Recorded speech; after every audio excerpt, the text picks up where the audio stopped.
안녕하세요. 자, 이번 시간에는 음, 만세력에 대해서, 즉 역법에 대해서 한번 살펴보도록 하겠습니다.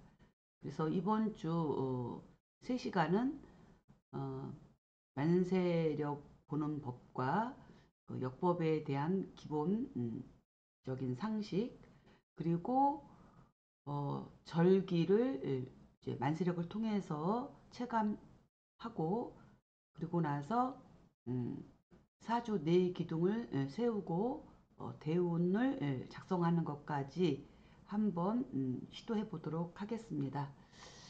자, 우선 자, 역법과 만세력이라고 하는 것으로 일단 출발을 좀 해서 도대체 그럼 역법이란 무엇인가 한번 살펴보도록 하겠습니다.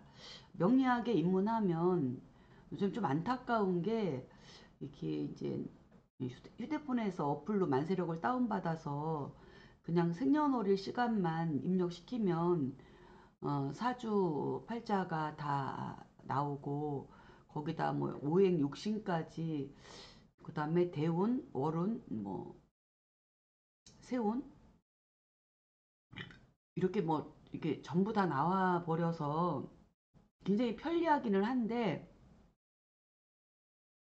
근데 이제 처음 이거를 만세력을 볼 줄 알고 자기가 직접 사주를 뽑을 줄 아는 사람이 그렇게 어플을 통해서 갑작스럽게 이렇게 사주를 분석하거나 저장해야 해야 할 때는 그것이 굉장히 유용하게 쓰일 수 있는데, 명리학에 입문해서 음, 어, 이제 공부를 하는 입장에서 만세력을 볼 줄 모르고 만세력을 가지고 사주를 뽑는 것을 배우지 않고 바로 어플로 그렇게 속성으로 넘어가 버리면 어, 평생 그것을 직업으로 삼는 사람이라면 평생 그것이 결국은 장애가 될 거예요, 아마.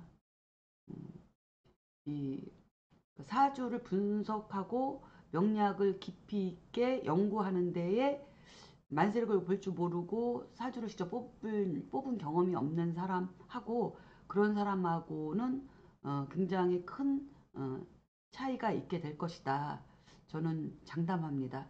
그래서 일단 사주에 입문해서 공부를 하게 되면 24절기를 알아야 되고, 이 24절기를 체감하기 위해서는 어, 물론 뭐 살아가면서 실제적으로 우리가 경험을 통해서 느낄 수도 있지만, 명리학자로서 사주를 이렇게 만세력을 통해서 절기를 통해서 절기 시간까지 맞춰가면서 이렇게 사주를 뽑고, 그 다음에 시두법을 통해서 시간을 딱 세우고, 대운도 월에서 대운을 뽑아서 역행순행으로 쭉 작성을 해보는 것은 반드시 필요한 과정이다라고 제가 강조를 드리고 싶습니다. 10번 강조해도 아깝지 않은 부분이에요.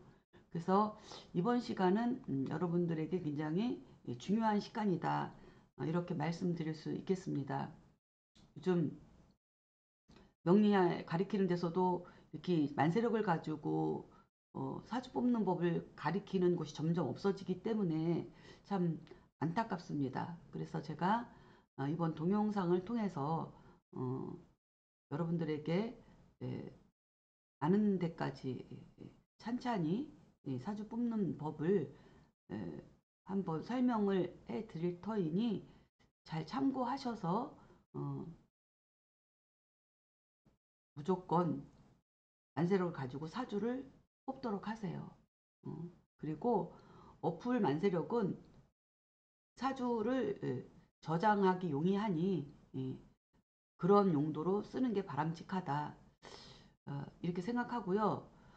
또 더군다나 제가 원각 만세력이나 그 외 여러 가지 만세력에서 어, 만세력의 오류를 몇 번 학생들을 통해서 확인한 바가 있기 때문에 이렇게 만세력 오류로 인해서 사주를 잘못 뽑아서 문제가 큰 문제를 야기시킬 수도 있기 때문에 꼭 사주를 직접 만세력을 가지고 뽑는 게 좋겠다.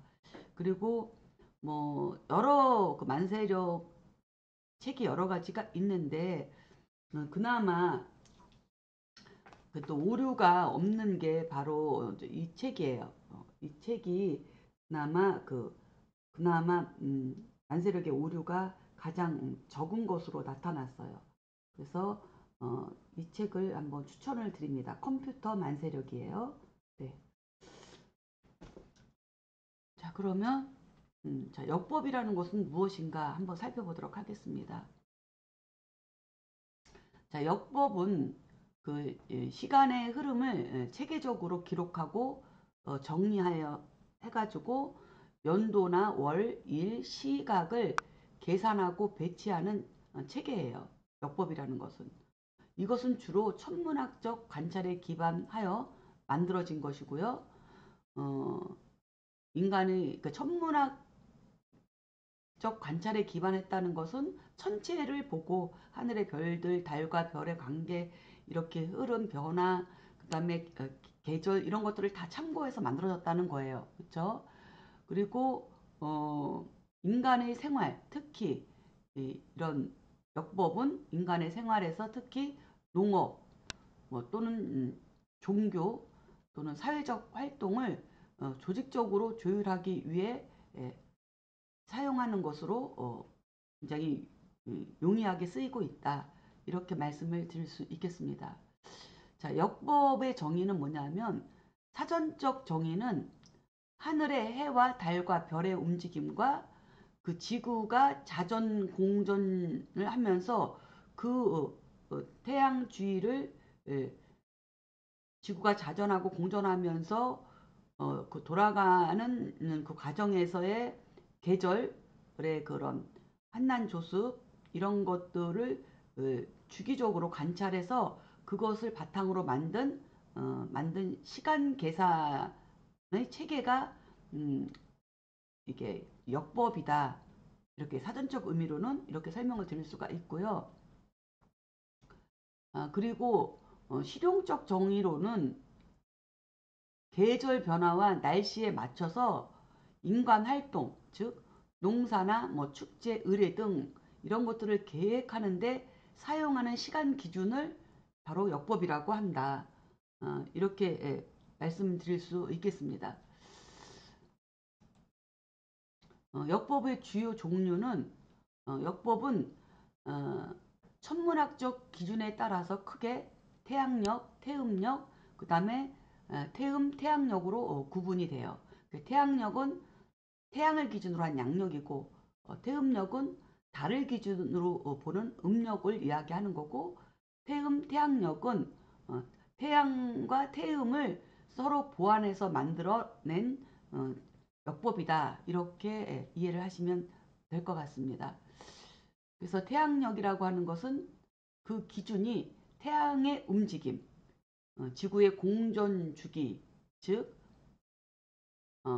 지구가 태양을 공전하는 주기가 한 바퀴 도는데 365.25일, 즉 365.4분의 1일이 4분의 1일이 걸린다는 거죠. 특징은 1년은 365일 또는 6년이 있는 해는 366일이 되죠. 그래서 계절 변화와 밀접한 관계가 있고 그래서 이러한 태양력은 그레고리력, 현대 서양 달력을 이야기하고 있는 것이다. 이렇게 설명을 드리겠습니다. 그 다음에 태음력이라고 하는 것은 기준이 달의 움직임이에요. 그래서 이 달의 움직임은 달의 초하루부터 시작해서 금음까지를 한 달로 치는데 한 달이 이렇게 30일로 가지 않고 한 달이 29.5일이라는 거죠. 그래서 0.5일이 30일로 기준으로 치면 부족한 거예요. 그래서 특징이 한 달이라고 하는 것이 이 보름달과 음력 초하루를 기준으로 해서 이제 설정을 저는 하는 거고요. 그래서 12개월은 약 그래서 354일밖에 안 돼요. 그러면 365일하고 354일하고 하면 태양으로 1년을 계산하는 거하고 그다음에 음력인 달로 1년을 계산하는 거하고는 날수 차가 거의 10일 가까이 차이가 나죠. 그래서 태양력보다 짧아서 계절이 이렇게 조금씩 이동해서 계절이 잘 안 맞아 들어가는 거예요. 음력으로는. 날짜가 태양은 이 계절의 그 변화 주기로 주로 태양의 그 움직임으로 이렇게 만들었기 때문에 계절하고 좀 더 가깝지만 이 음력은 달을 기준으로 하고 태양력으로 1년은 365일 하고 4분의 1일 또는 366일이 되는 거에 비해 달은 1년이 354일밖에 안 되기 때문에 차이가 많이 나는 거죠. 그러다 보니 그것이 이제 특징이고 그럼 태양력은 뭐냐 하면 기준이 달의 움직임을 기본으로 하되 태양의 움직임을 보정하는 그래서 함께 보완하는 그러한 기 만들어진 것이 태양력이다. 현재 우리나라에서 쓰고 있는 것은 태양력이다. 이렇게 보시면 되죠. 특징은 태음력의 계절이 조금씩 틀려지는 것을 막기 위해서 윤달을 추가해가지고 태양력과 일치시키는 것이 특징이에요. 그렇게 해서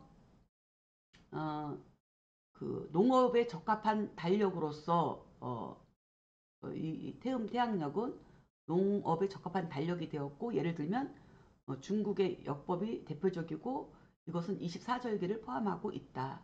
이렇게 살펴볼 수 있습니다.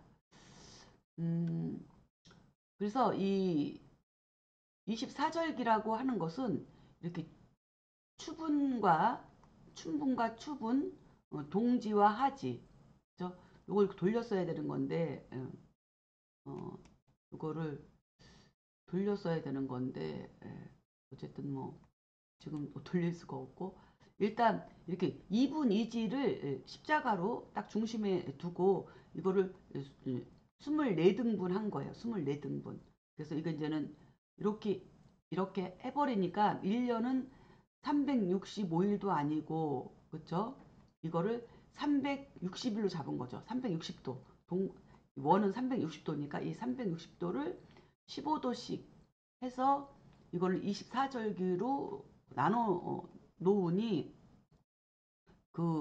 이렇게 나눠 놓으니까 그 계절의 변화가 정확하더라. 그래서 이렇게 절기를 이렇게 우측에 보면 절기표가 있죠. 이 절기를 딱 이렇게 24절기를 만들어서 농사 짓는데 언제 씨앗을 준비하고 언제 물 관리하고 언제는 봄 농사를 준비하고 언제 씨 뿌리기 시작하고 잡초는 언제 제거하고 그죠? 파종은 언제 하고 뭐 이런 식으로 쭉 냉해 대비부터 시작해서 한 해 마무리 겨울 동면 이런 것까지 딱 이렇게 정리해 놓은 것이 바로 24절기예요. 그래서 농사 짓는 것에 굉장히 용이하다.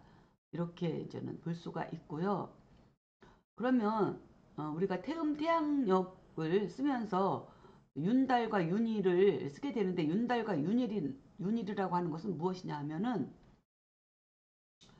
음력이나 양력은 우리가 사주에서도 사주를 작성하는데 우리는 음력이나 양력 그 날짜가 중요한 게 아니라 우리는 24절기를 기준으로 사주팔자를 뽑는다는 거예요.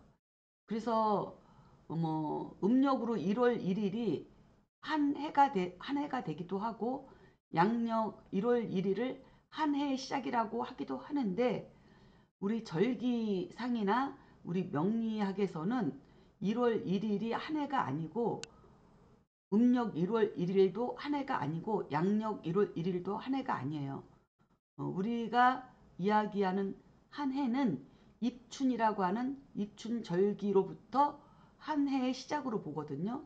그렇기 때문에 우리는 이 절기법을 가지고 만세력을 꼭 봐야만이 사주를 뽑을 수 있게 되는 거죠. 그러니 이 부분이 굉장히 중요한 거죠.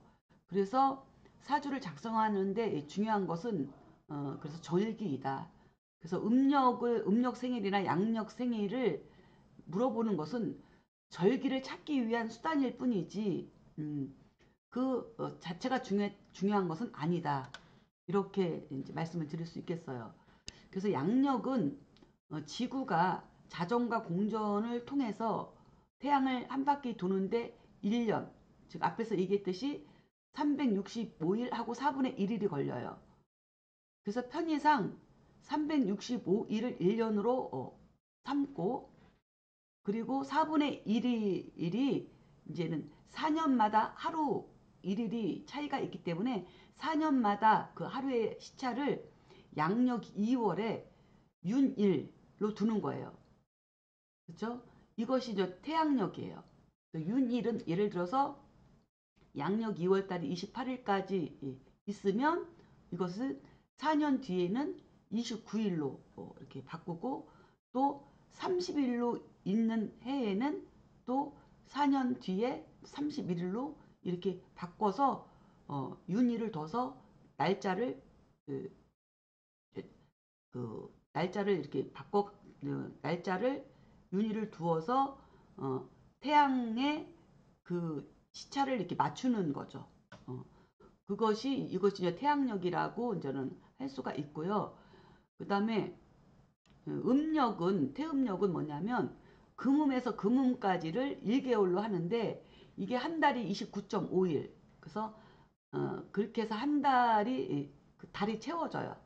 다시 보름달부터 시작해서 보름달까지 초하루부터 금음까지 뭐 이런 식으로 이게 이제 29.5일이 한 달이 채워진다. 그래서 양력과 음력이 평균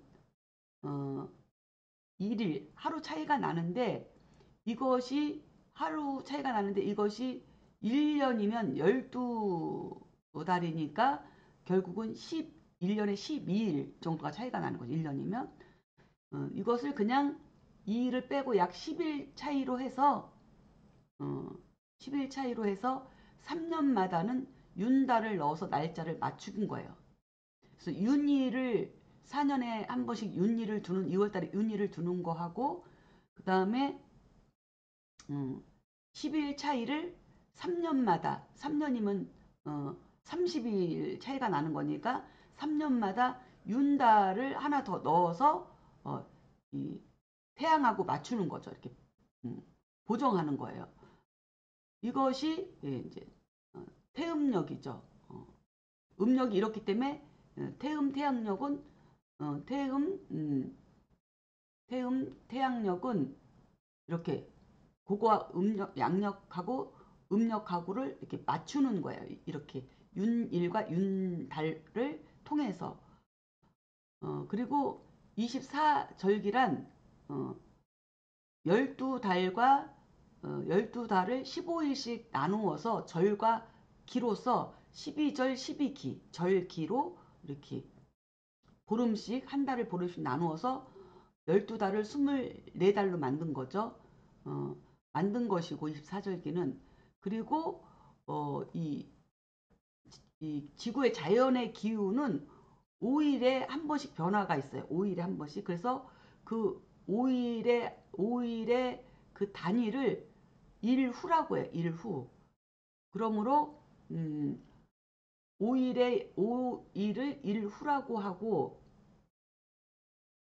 그러면은 5일이면은 한 달이면 6후가 되죠. 5, 6이 30이니까. 그러므로 1년은 12달이고 절기로는 24절기가 되고 이 후를 5일씩으로 곱하면은 이게 이제는 1년은 72후로 구분할 수 있다. 이렇게 설명을 드릴 수 있겠습니다. 제가 설명을 잘 드렸는지 모르겠네요. 어, 어쨌든 그런 거예요. 그래서 음, 결국은 뭐냐면 어, 이 절기가 필요한 것은 우리가 날짜라고 하는 것은 사람과 사람 간의 서로의 약속이에요. 그래서 날짜를 이렇게 정하자. 그래서 뭐 이렇게 정했어요. 그래서 그 날짜를 이렇게 한 바퀴 태양 기준으로 하는 것은 365일하고 4분의 1일이 걸리고 그렇죠? 어, 그 다음에 음력으로 그렇죠? 이렇게 음력으로 하는 것은 한 달이 이 29.5일, 29.5일이 걸리고 어, 1년은 354일이 걸린단 말이죠. 그러다 보니 음, 달을 기준으로만 하면은 자꾸만 계절하고 밀려나서 계절하고 맞지 않게 돼버리고 또 어, 태양만을 또 기준으로 또 하게 되면 또 농사 짓는 거에 또 이게 문제가 또 생기고 뭐 이런저런 이유로 해서 태음태양력이 예, 이렇게 생기게 되었다. 그리고 그 태음태양력을 기준으로 해서 또 24절기를 만들어서 우리가 농사 짓는데 용이하도록 지혜를 써서 농경 사회로 정착했던 이런 동양 문화권에서는 이 절기법을 굉장히 유용하게 쓰고 있다.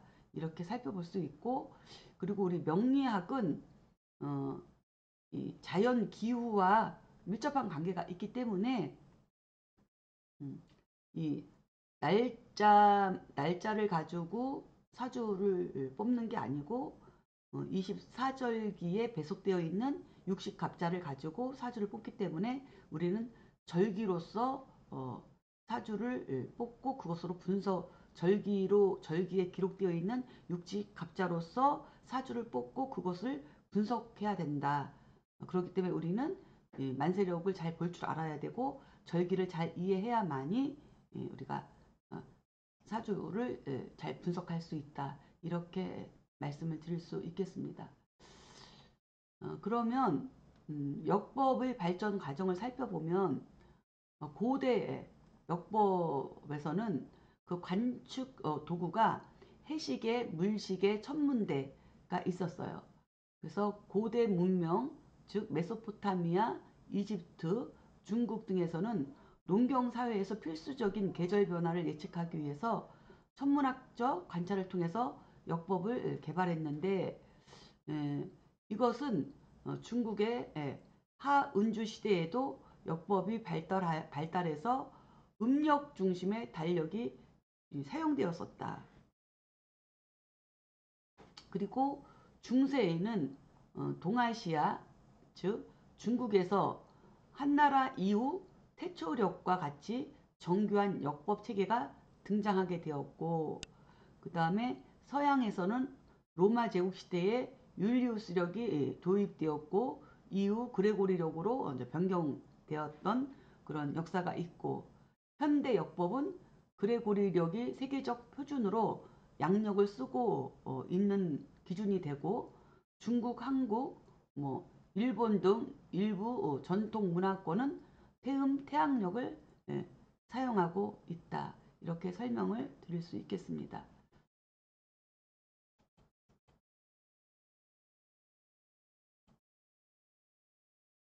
그 역법의 역할과 중요성을 살펴보면 이 역법은 농업 활동을 조율하는 그런 역할을 했다.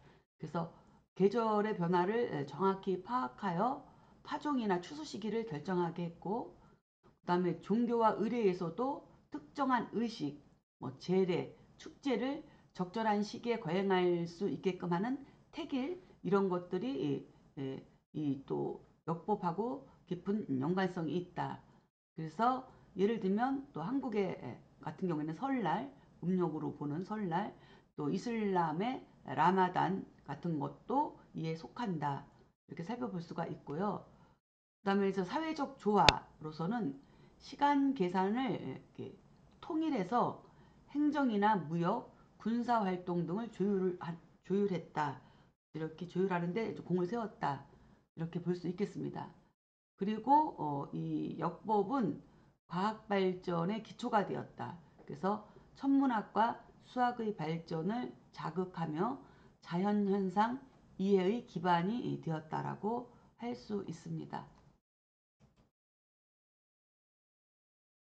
그 다음에 이 동아시아에서는 특히 음양오행과 청간 지지 체계를 역법에 반영해서 사주 명리학이나 또 절기, 의례 등에 이제 활용을 했고, 특히 24절기는 계절의 변화에 따라서 1년을 24등분한 시스템인데, 이것은 농경과 자연 순환에 맞춘 정교한 시간 체계를 갖추고 있다. 그리고 여기에는 저는 윤달이 있는데, 음력과 태양력의 차이를 윤달로서 보정해서 추가된 다른 달이 바로 윤달이다. 앞에서 설명했듯이. 그 다음에 이 역법은 이렇게 단순히 날짜를 계산하는 도구가 아니라 인간과 자연의 관계를 조화롭게 유지하고 사회와 문화를 조직화하는 핵심적인 체계로 사용되어 왔다라고 설명을 드릴 수 있겠습니다.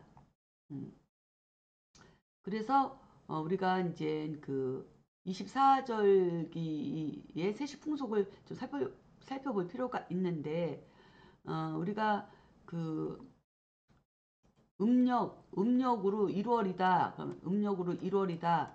그러면 음력으로 1월이다. 그러면 우리는 육식갑자로는 지지에 인이라고 하는 호랑이 인자를 써서 이것을 인월을 1월이라고 한다. 1월. 그리고 여기에는 절기가 입춘이 들어가 있어요. 입춘. 절기로 입춘이 바로 인월이에요.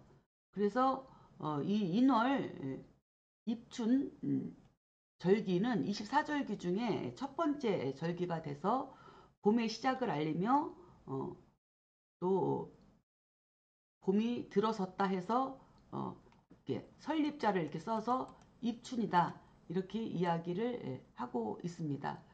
1년의 시작인 만큼 뭔가 계획도 세워야 되고, 그 다음에 꿈도 있어야 되고, 그 다음에 농사 짓는 거에서는 들판에 뿌리를 뽑아보고 그 해에 농사가 잘 될 것인지 점쳐보는 농사점을 행하기도 했었다.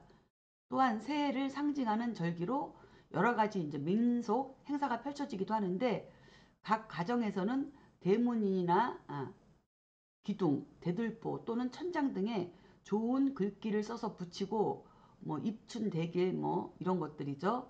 또 음식으로는 우리 민족이 좋아하는 나물 중에 5가지 매운 오신채를 골라 먹는 미풍양속이 있었다.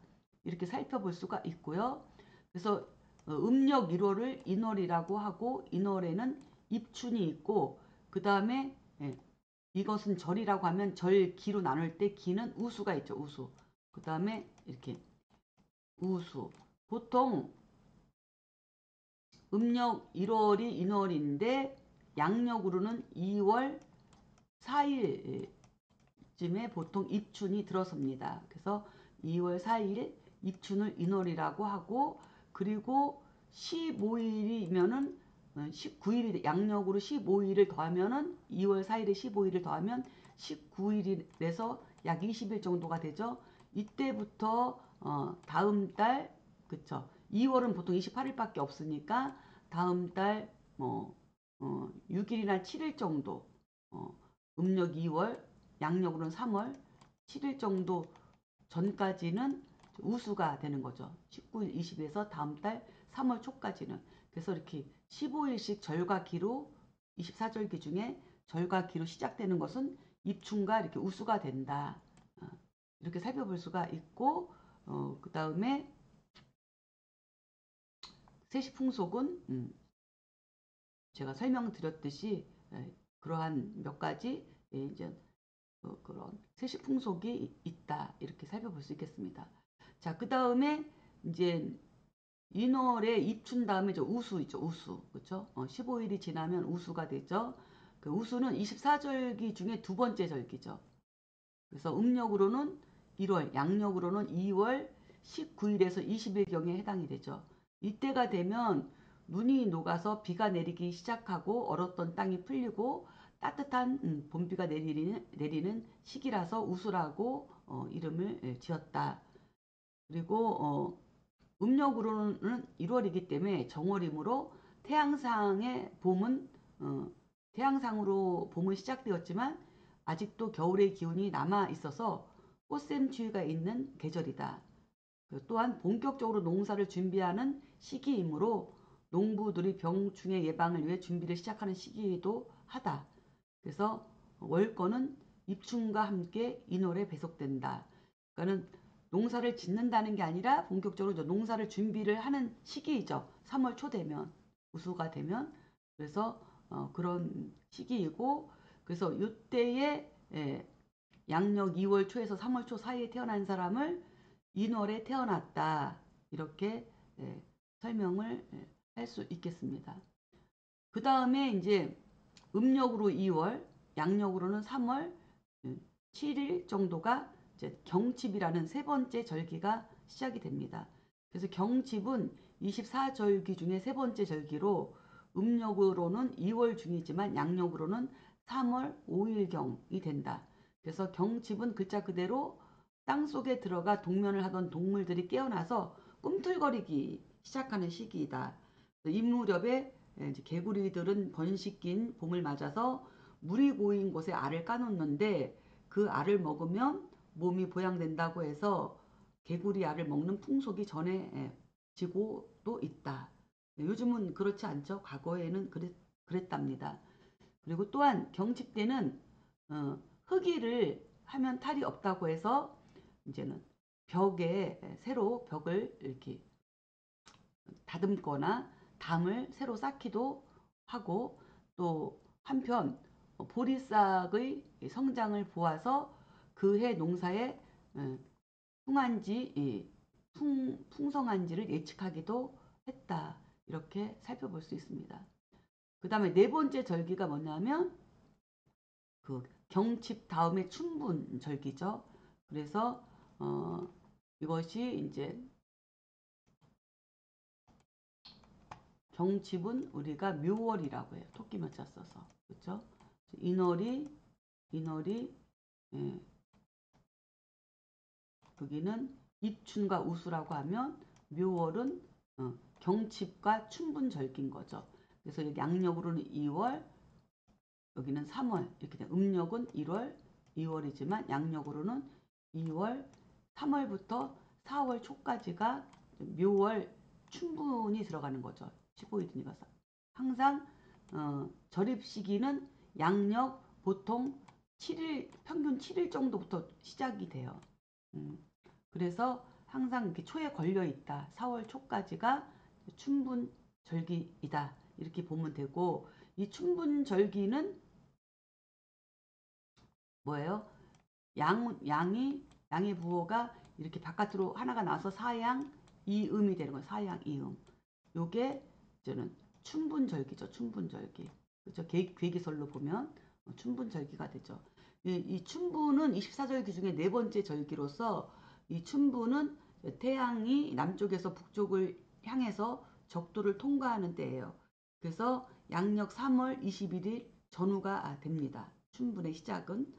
춘분은 밤낮의 길이가 똑같지만 태양이 진 다음에도 얼마 동안 빛이 남아있기 때문에 실제로 낮이 좀 더 길게 느껴지는 그런 절기예요.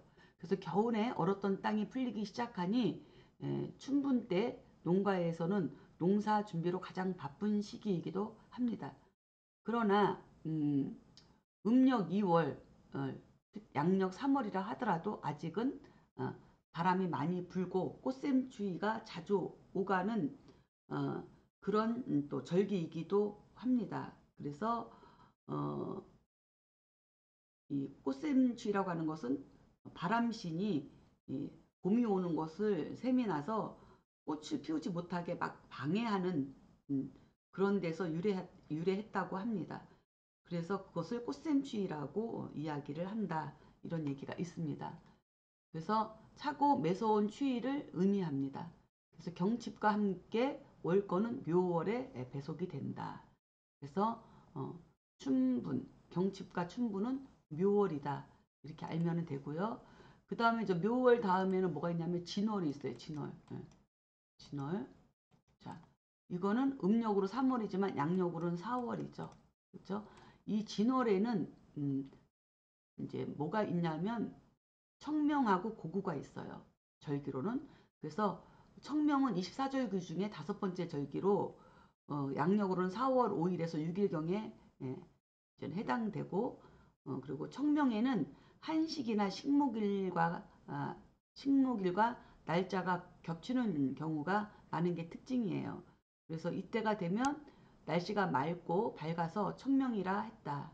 이날은 원래 농사를 준비하기 위해서 논둑이나 밭둑의 손질을 하는 가래질을 시작하고 또는 무자리파를 만드는 그런 시기이기도 합니다. 그래서 한식과 날이 겹치는 경우가 많은 관계로 이날 보통 성묘를 많이 가기도 한다. 이렇게 살펴볼 수 있고요. 그 다음에 진월 중에 절기에 속하는 고구 여섯 번째 절기죠. 고구는 24절기 중에 그 여섯 번째 절기로서 양력 4월 20일 경부터 5월 초까지에 해당됩니다. 비가 많이 내려서 온갖 곡식을 기름지게 해서 고구라고 했다. 그래서 옛날에는 고구 무렵에 못자리를 하느라 벽시를 담갔는데 이때 벽시를 담가 두었던 가마니는 솔가지로 덮어 둔다. 왜냐하면 밖에서 부정한 일을 당했거나 본 사람은 그래서 집 앞에 와서 불을 넣어 악기를 이렇게 부르다가 이렇게 불길로 악기를 싹 몰아낸 다음에 집 안으로 들어오는 그런 풍속이 있었다. 그리고 들어와서도 벽시를 보지 않았다고 합니다. 왜냐하면 부정탈까봐. 그래서 만일 부정한 사람이 벽시를 보게 되면 싹이 잘 트지 않고 농사를 망치게 된다는 말이 전해졌기 때문이다. 이렇게 전해지고 있습니다. 그래서 이 청명과 함께 고구는 청명과 함께 진월을 월권으로 삼는다. 그래서 이렇게 계절로다가 양력 어, 어, 4월 그쵸? 4월 달에 5월 초까지 태어난 사람들은 우리가 진월에 태어났다. 그리고 여기는 절기가 청명과 고구라는 절기가 있다. 이렇게 살펴보면 되겠습니다. 그 다음에는 진월 다음에는 뭐가 있냐면 이제는 4월이 있습니다. 4월. 뱀사자죠. 이 4월은 입하라고 해요. 그래서 양력 5월이 되죠. 양력 5월. 양력 5월. 음력은 4월이죠, 당연히. 그래서 양력 보통 5월 6일에서 7일 이때에 입하라고 하는 것이 절기가 생기는데 입하에는 절기로 입하소만 이렇게 4월에는 입하소만이라고 하는 절기가 있습니다. 입하라고 하는 것은 뭐냐면 여름이 세워졌다. 이제는 그렇죠? 여름의 시작이다. 이게 육양지처죠. 양이 6개 있는 게 바로 이 4월입니다. 4월 중에서도 입하는 일음이 남아 있는 거고 소만이 돼야지 4월 중 소만이 돼야지 육양지처가 돼서 이제 건조한 날씨가 시작이 되고 절기상으로는 여름이 시작되는 그런 시기입니다. 그래서 양력으로 5월 6일 전후에 입하가 시작이 되고 이것은 여름이 시작되었다라고 한다. 그래서 들판에 풀잎이나 나뭇잎들은 윤기가 나고 실록이 짙어지는 때로 이른 모내기를 시작하는 시기이기도 하다. 그래서 농번기와 맞물려요. 4월은. 그래서 뱀사자의 그 입하 소만에는 농번기다 이렇게 볼 수 있어요. 입하가 되면 병충해도 극심하고 잡초도 자라서 농촌에서는 일손이 매우 바빠지는 시기로 다른 절기에 비해서 세시 풍속이 많이 행해지지 않았다. 일이 바쁜 관계로. 그 다음에 이 이파와 함께 이제 소만이라고 하는 여덟 번째 절기가 있는데 이 소만은 24절기 중에 양력으로 5월 21일경부터 그죠? 6월 초까지 걸쳐 있죠. 이때부터는 만물이 점차 이렇게 생장해서 가득 찼다는 의미에서 소만이라고 했다. 만물이 가득 찼다. 그러니까는 여름이라고 하는 화의 그 양기운이 풍성하게 이렇게 퍼져나간 거죠. 그래서 무성해졌다. 이것을 그 소만이라고 한다. 그래서 이 시기는 본격적인 여름에 접어들어서 이른 모내기, 보리배기 등 밭농사들이 줄을 잇는 시기이기도 합니다. 그래서 냉이국을 즐겨 먹었고 보리가 익어서 밀과 더불어 여름철 주식이 되었으며 죽순을 채취해서 별미로 먹기도 했다. 또한 이 소만이라고 하는 이 절기의 무렵에는 가뭄이 심할 수 있어요. 그래서 육양지처이기 때문에 그래서 이에 대비해서 또 물 준비를 부지런히 해두기도 하였다. 그래서 월거는 입하와 함께 4월 뱀사자 4월에 배속되는 것이 소만이다. 그래서 입하 소만은 4월이다. 이렇게 볼 수가 있겠습니다. 그러니까 5월 달에 이제는 양력 5월 달에 이제는 태어나고 6월 초까지 태어난 사람들은 4월에 태어났다. 이렇게 이야기할 수 있고 사주를 뽑을 때도 월지에 4월이라고 하는 사자를 쓰게 되는 거죠. 자, 그 다음에는 이제는 9번째 절기가 망종이 있어요. 망종. 이 망종은 이제는 망종의 절기는 지지로 마로자를 넣어서 5월이라고 합니다. 5월. 그쵸? 여기에는 망종하고 이 절기에는 망종, 그 다음에 하지, 망종 하지가 이렇게 있어요. 절기가 두 개, 망종 하지가 있습니다. 양력 6월, 6월부터 7월 초까지, 7월 초까지 있는 것이 바로 5월 망종 하지에 속합니다. 이 망종은 24절기 중에 9번째 절기로서 5월경이며 양력으로는 6월 6일에서 7일경에까지 해당이 되죠. 이때는 벼와 같이 이렇게 수염이 있는 까끌하기 곡식의 씨앗을 뿌려야 할 적당한 시기였기 때문에 망종이라고 한다. 그러니까 수염이 있는 까끌하기 곡식 씨앗 이런 것들을 뿌리기에 알맞은 계절이라서 망종이라고 한다. 이 얘기죠. 그 다음에 이 시기에는 농사를 지을 때 보리를 베고 모내기 하는데 알맞은 시기로 보리는 망종 전에 베라는 속담처럼 망종까지 다 베어야 논에 벼를 심을 수 있기 때문이다. 요즘은 비닐하우스 안에서 모판에 모를 성장시켜 재배 기간이 10여일로 줄었기 때문에 망종 적응 전인 소만의 모내기를 하기도 한다. 이렇게 말씀드릴 수 있겠습니다. 다음에는 하지예요. 10번째 절기죠. 하지는 미월, 월권 지지로는 미월이라는 미월, 미월을 하지라고 합니다. 이 하지는 24절기 중에 10번째 절기예요. 그래서 양력으로 6월 21일 전후에 해당되며 그죠? 망종하지. 미월이 아니고 쏘리. 내가 착각했습니다. 아직은 5월이죠. 아직은 5월입니다. 망종하지니까 미월이 아니죠. 미월은 소서대서고 하지죠. 그래서 이거 하지는 6월 21일 전후에 해당되고 여름이 이제 이르렀다. 하지. 여름이 이르렀다 하여 하지라고 한다. 그래서 4월은 이제 여름이 섰다는 거고 그쵸? 그 다음에 하지는 여름이 이제는 진짜 이제는 중심에 거의 이르렀다. 이런 의미라는 얘기죠. 그래서 하지는 1년 중 태양이 가장 높이 뜨고 낮이 기르도 가장 길은 그런 절기예요. 특히 북반구에 있어서 하지는 낮이 가장 길며 정오의 태양 높이도 가장 높고 일사시간과 일사량도 가장 많은 날이 바로 이 하지이다. 이렇게 볼 수 있겠습니다. 그래서 옛날 농촌에서는 하지가 지날 때까지 비가 오지 않으면 기우제를 지내기도 했는데 기우제란 가뭄이 오래 계속되어 농작물이 타들어갈 때 나라와 민간에서 비가 오기를 기원하며 지내는 제사를 말합니다. 그래서 월거는 망종과 함께 이 5월에 배속된다. 이렇게 보고요. 그 다음에 이제 소서죠. 소서는 미월이에요. 그래서 절기로 소설은 11번째 절기고 여기에는 소서와 대서가 있어요. 그러니까는 뭐야? 더위죠. 작은 더위, 큰 더위, 소서, 대서 이렇게 볼 수 있고 양력 7월을 의미합니다. 양력 7월.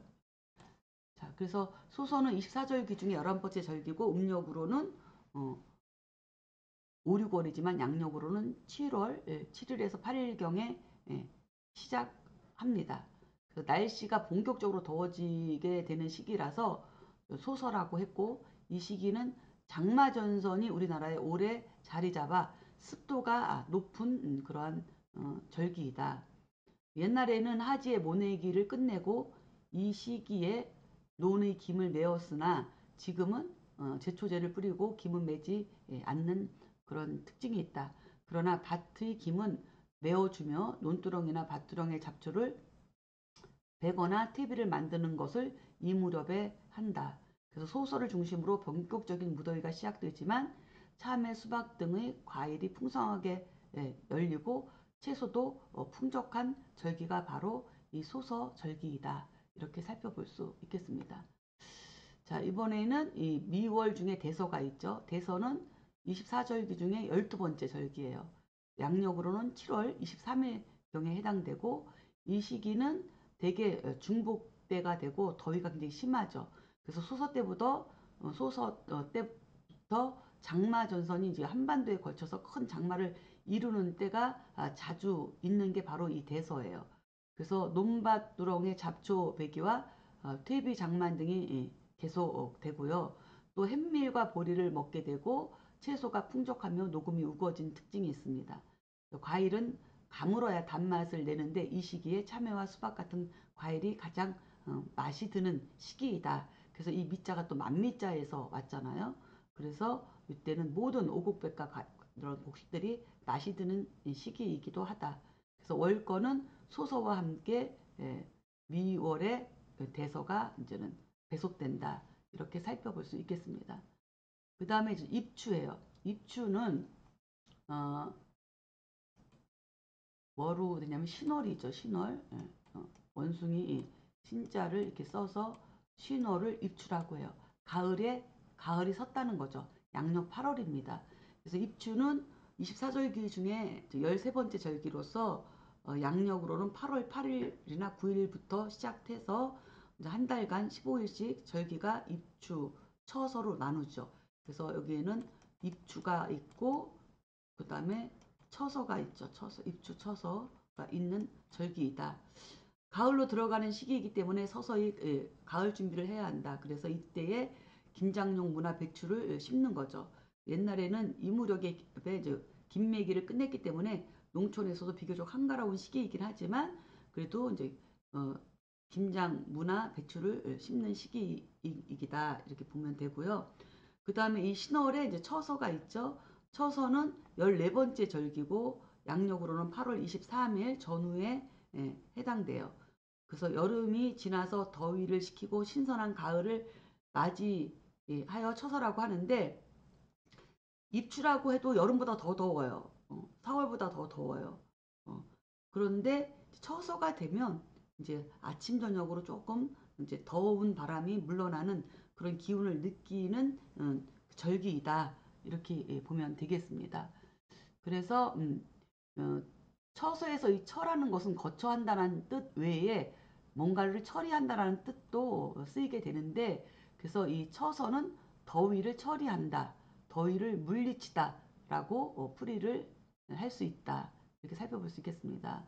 그래서 처서가 지나면 이제 뜨거웠던 여름 햇볕도 누그러들고 풀도 더 자라지 않고 그래서 논둑이나 산소에 벌초를 하고 한가한때를 맞아서 농촌은 여름 내내 사용했던 쟁기와 호미를 깨끗이 씻어서 갈무리를 하는 시기입니다.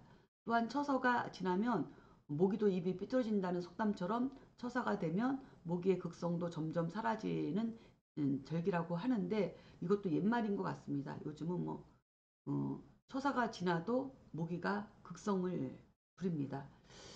자, 그래서 월거는 입추와 함께 신월에 배속됩니다. 그 다음에 이제는 백로가 있습니다. 백로는 양력 9월이죠.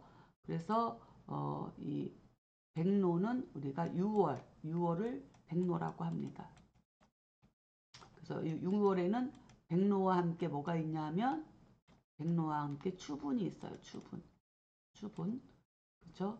그래서 백로는 24절기 중에 15번째 절기예요. 그래서 양력으로는 9월 9일경에 이제 시작이 되고 이때쯤이면 밤의 기온이 이제 내려가고 대기 중에 수증기가 엉켜서 풀잎에 이슬이 맺혀서 백로라고 하는 절기다.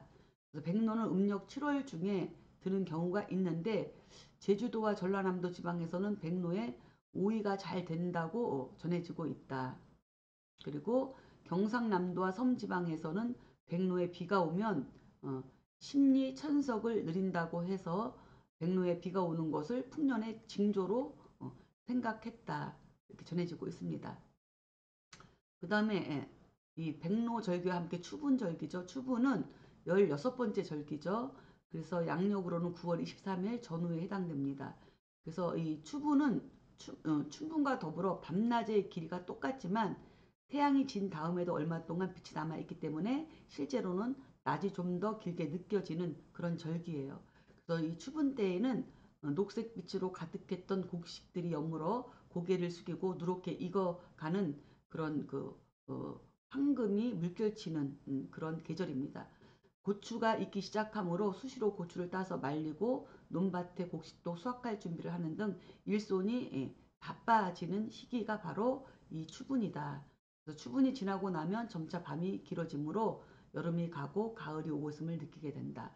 월거는 이제는 월지 우리가 사주를 세울 때 월건 지지는 바로 유금 백로와 함께 6월이 이게 이제는 배속이 된다.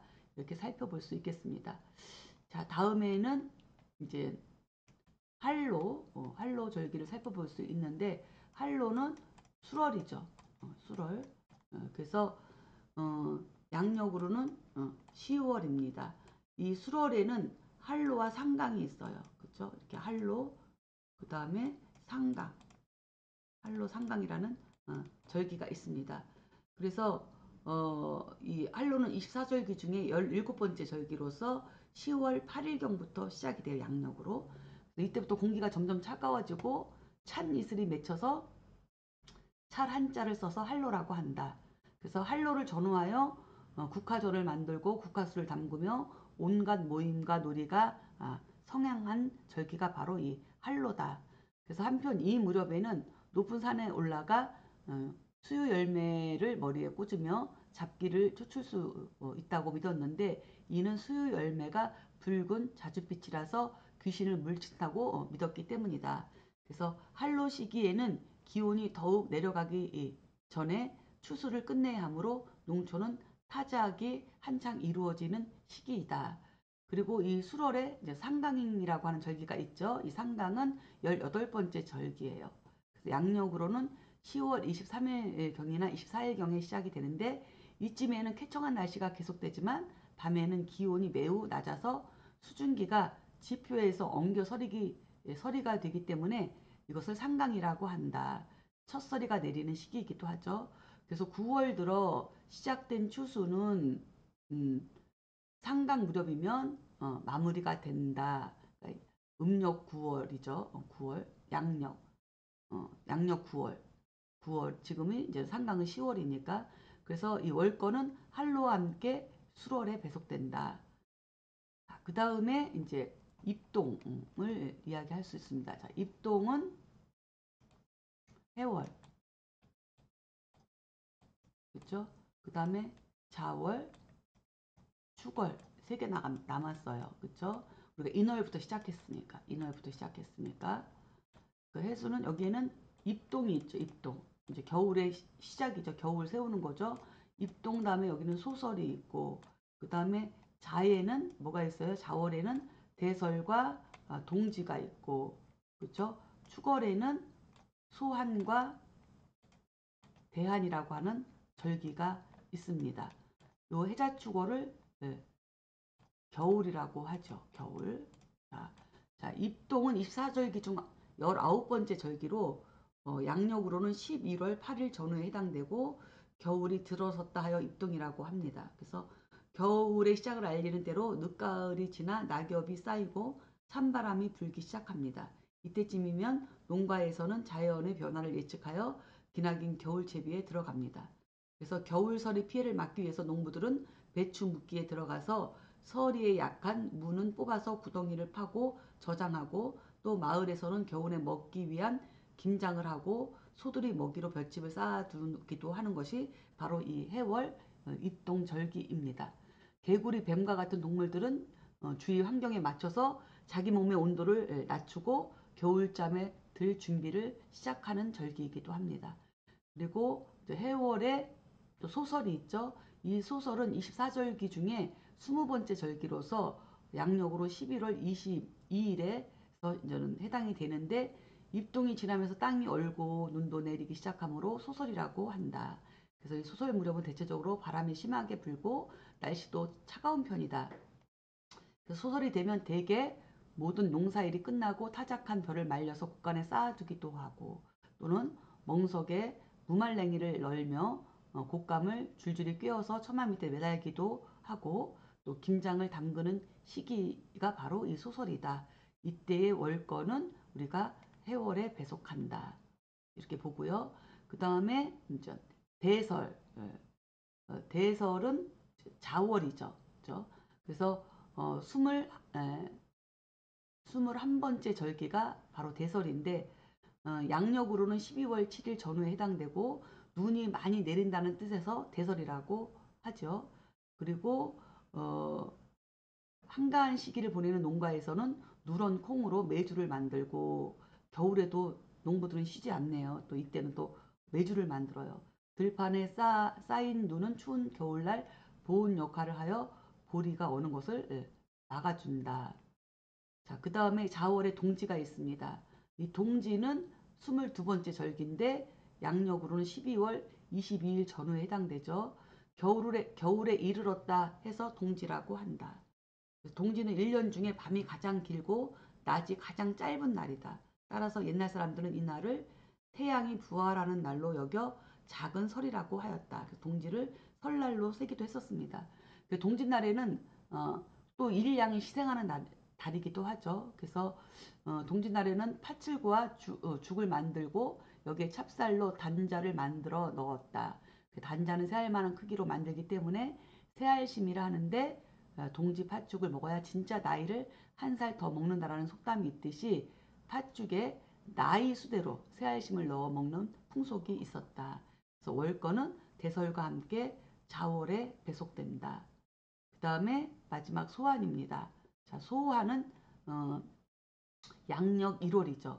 그래서 24절기 중에 23번째 절기로서 양력으로는 1월 5일에서 6일경에 해당되고, 24절기 마지막 절기인 대한이 가장 춥고 다음으로 추운 절기이기 때문에 소환이라고 했다.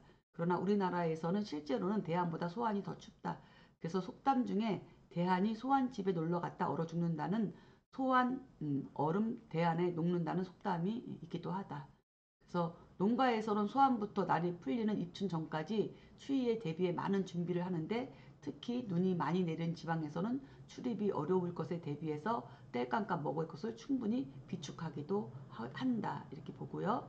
그 다음에 추걸에 대안이 있는데, 이 대안은 저는 24절기 중에 마지막 절기입니다. 양력으로는 1월 20일경에 해당되죠.